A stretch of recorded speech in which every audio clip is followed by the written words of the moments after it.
Greetings and welcome to another installment of Quant Slob. There is an ancient proverb that I just made up today, in fact, that goes something like, the Quant Slob channel, about page, and discussion page are companions that will never let you down.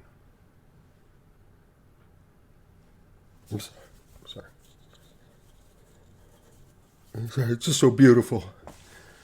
It's so beautiful. Every time I hear that, the one time I've heard that, I just get very emotional. This time around, part one of our mini-series on continuous quantities, or if you prefer, continuous variables or continuous attributes. In the kickoff to this basic application series, we considered some of the big conceptual tools on which data scientists and statisticians rely. In our earlier foundational series, among many other things we explored statistical populations, and just recently here in this basic application series in our sampling distributions mini-series that we just concluded, we looked at some examples of probability sampling distributions and unveiled some really important and key patterns. The term continuous distribution is one of those terms that means exactly what it says. The trick or the challenge is to try and figure out what it is saying. No analogy is perfect, of course, but I think I have something that works pretty well here for this edition. Imagine that we have 6 marbles that are distributed among, say, 4 cups here. We have 2 marbles in cup A, 1 in cup B, none in C, and 3 in cup D. I think that this is easy to look at. It's easy to think about. For example, if someone asked what proportion of marbles are in cup A or cup B, that is marbles in cup A and cup B combined, not at all a problem. Very easy to deal with. Suppose now instead of marbles, we have water distributed among these 4 cups.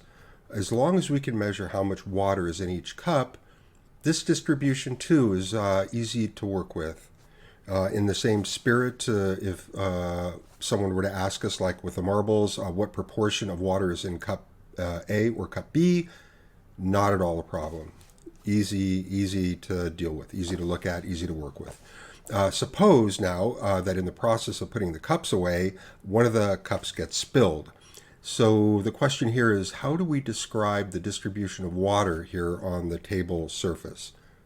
Clearly more challenging. And if someone were to ask us what proportion of water is residing on our side of the table, you sort of get the idea. Certainly tractable, but you can see it's much different than having the water or marbles in cups. So we're going to connect the dots here on this analogy or these analogies. Recall that if a population is finite, any attributes domain must be finite. The distribution of marbles in cups is analogous to an attributes distribution in a finite population. The cups are like the attributes domain values, and the marbles are like the elements within the population whose attributes value take on the particular domain values defined by the cups. In the example that we looked at, A, B, C, D. The distribution of water in cups is analogous to the distribution of an attribute with a finite domain over an infinite population.